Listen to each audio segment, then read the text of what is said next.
சந்தோஷம் ஒளி வீசும் தீபாவளி.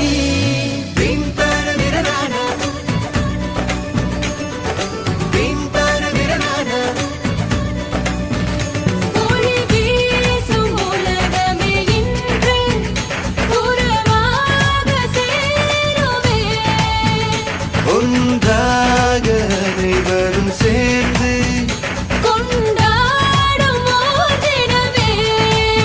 மனசெல்லாம் மத்தாப்பு, சொந்தங்களின் ஒரு சிரிப்பு, பலவிதமான புது இனிப்பு.